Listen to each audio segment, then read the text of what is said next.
প্রত্যেকটা কাজের একটা মহৎ উদ্দেশ্য থাকা উচিত। আমার এই কাজের পেছনে অবশ্যই একটা উদ্দেশ্য ছিল। খাওয়া তো প্রধান কারণ, দ্বিতীয় কারণ হচ্ছে যে আমি এই গাছগুলো লাগাবো।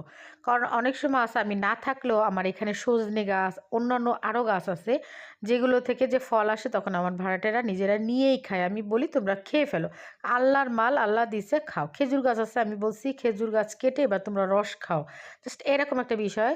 তো আমি দেখেন কচুর গোড়াগুলো ঠিকই আলাদা করছি যেগুলো পারফেক্ট গাছ লাগানো যায়।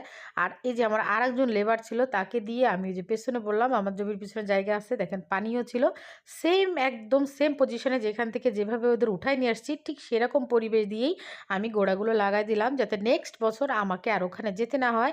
প্লাস আমার যতগুলো ভাড়াটে আছে তারা টুকটাক এখান থেকে কচু শাক, কচুর পাতা, কচুর লতি এগুলো খেতে পারে। আর আমি আসলেও যেন আমাকে একটু রেঁধে বেড়ে দেয়, আমি খুব মজা করে খাবো। যাক এই গাছগুলো লাগানো কিন্তু একদমই কঠিন না বা আমার ধারণাই ছিল না।